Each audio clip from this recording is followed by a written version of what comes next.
This is the Jaguar F-PACE. It's a large, luxurious British family SUV. Clearly. The F-PACE has a base MSRP of $44,800 and is available with a range of 4-cylinder and 6-cylinder engines. There's even an ultra-efficient diesel option, which is great. With this F-PACE, however, there's something different, something special, but I just can't put my finger on it. So maybe, if we go for a drive, it'll jog my memory. So, let's.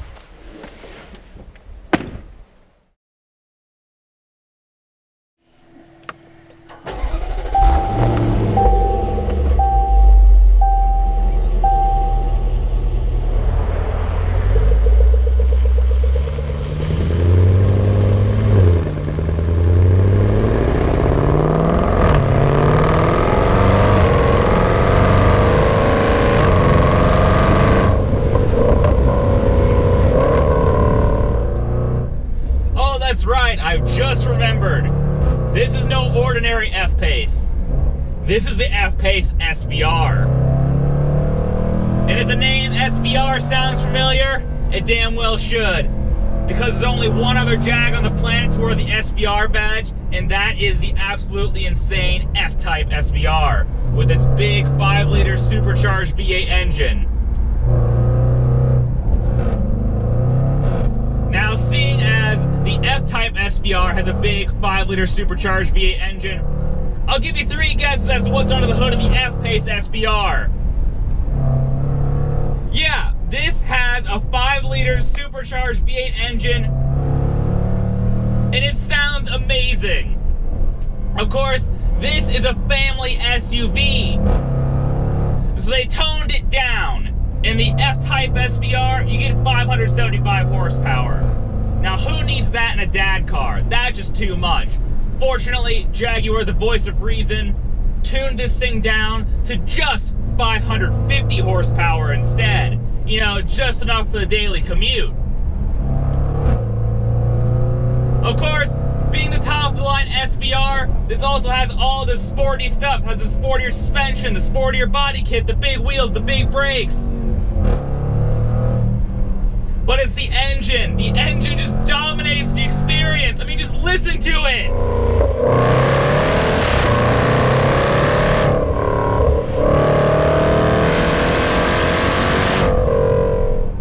The F-PACE SVR has a base MSRP of $79,000. This test car, 89 grand. So it's a big ask, but it's a whole lot of car for the money. I mean, if you think about it, this thing's going toe-to-toe with things like the BMW X5M and even the Cayenne Turbo. But of course, while the BMW's twin-turbo V8 is a sweet engine, it doesn't sound nearly this good. And when it comes to the Cayenne Turbo, well, frankly, that's just a whole lot more money. Practical stuff. What do you need to know about the F-PACE SVR? Well, the EPA rates it at, I believe, 16 mpg in the city and 21 mpg in the freeway, 18 combined. Like most EPA estimates for big, powerful, heavy cars, that is nonsense. Realistically, you're going to get about 12 mpg around town because you'll be doing this all the time. Though, fortunately, I have the good news of saying that when you're on the open road, if you keep your foot out of it like a sane person, maybe switch it over to comfort mode, turn off the active exhaust, you might see 23 or maybe even 24 mpg if you're lucky, which is not bad when it comes to a 5,000-pound, 550 horsepower super SUV. With the F-PACE SVR, all-wheel drive is standard fare, as is this 8-speed automatic transmission from supplier ZF. It's near ubiquitous in the industry. Jaguar's calibration is near perfectly paired to this powertrain package. A lot of P's there. Really good transmission, really sharp and agile in dynamic mode, really comfy in comfort mode. It seems to really understand what it needs to do as a transmission, which sounds kind of dumb, but you'd be surprised how many cars don't quite get that part figured out. Then there's the interior. Service level, looks gorgeous. Leather everywhere, quilted leather bucket seats, heated and cooled in the front, heated steering wheel, all the tech you'd expect, full digital display here for the driver, heads-up display, beautiful infotainment system. It all looks gorgeous. Though I do have to say that on the dash, for example, the leather feels a bit cheap.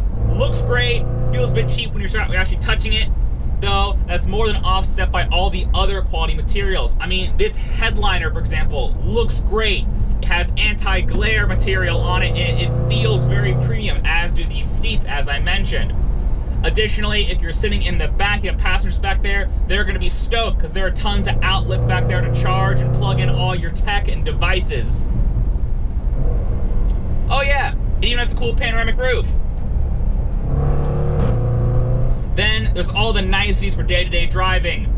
Radar guided cruise control, stuff like that is a blast. It works really well in this car. The cameras in this thing are really smart and really good at reading the lines and reading traffic around the car and knowing how to kind of self-steer it down the freeway.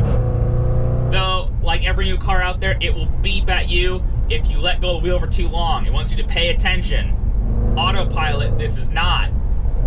But of course, this is an SVR model. It's a driver's car. You're gonna be driving it anyway. So who cares?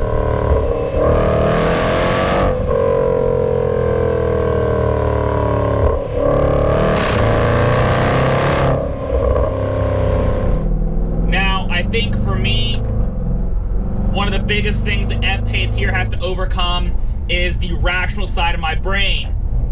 Do you really need a 550 horsepower super SUV?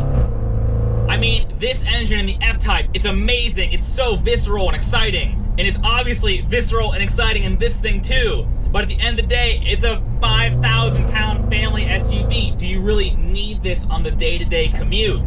Especially when you can get that diesel, for example, which gets over 33 miles per gallon on the freeway. This thing's pretty efficient for what it is, but at the end of the day, it's efficient for what it is.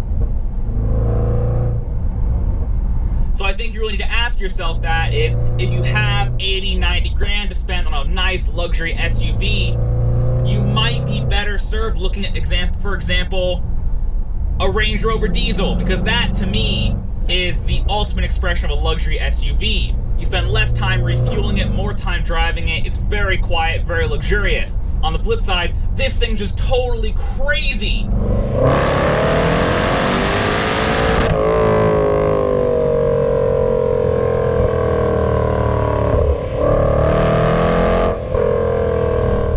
It's visceral, it's loud, it has immediate power. Even with the all-wheel drive system, the traction control light is constantly flickering in first and second gear, trying to rein everything in. It's an absolutely wacky experience, and I'm glad cars like this exist. I just don't know if I'm necessarily the buyer for it.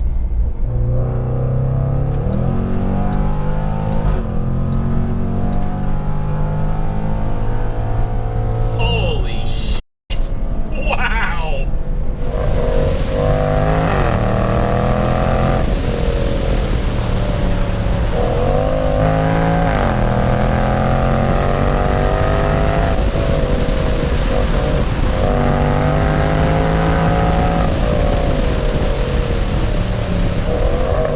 You know, a friend of mine asked about the F-PACE SVR. He said, how does it handle? And I think that's an interesting question because we've gone into this realm where these super SUVs are expected to handle really well. That's why they all have the big brakes and the good suspension and the fancy shocks. So, if you go to a winding canyon road, it'll hang.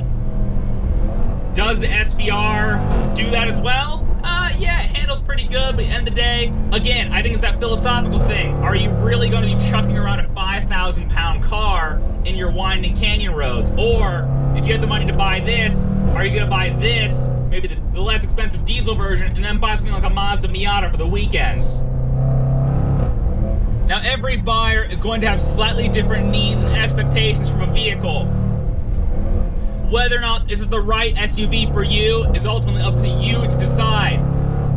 You can see the smile this thing puts on my face, and the way it sounds, and the way it looks, especially that ultra blue paint job. But you have to ask yourself at the end of the day, is this a $90,000 purchase for you? Is it worth it? Is this going to do everything you want it to do?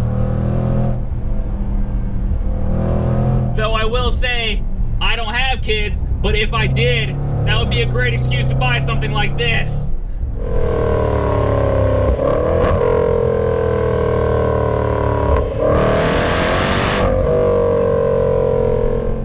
because this thing is certainly a lot of fun in its own way. It's so rowdy and so rambunctious, and when you combine that with the typical interior luxury and quality you expect from a modern Jag, the F-PACE SVR just feels so special and so standout. Several people stopped me and asked what this car is, because despite the F-PACE being on sale for a little while, at least here in LA, we're surrounded by all the BMWs. There are X5s and Audi Q5s and Q7s everywhere. This thing sticks out like a sore thumb, but in the best way possible. It looks expensive, it looks exotic, it looks interesting. And I think if you need to buy a vehicle, it needs to look and feel special to you. And this thing certainly looks, feels, goes, and sounds special.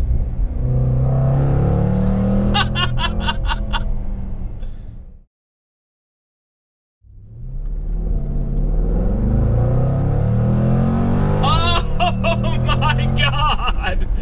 Wow, that's amazing! Oh!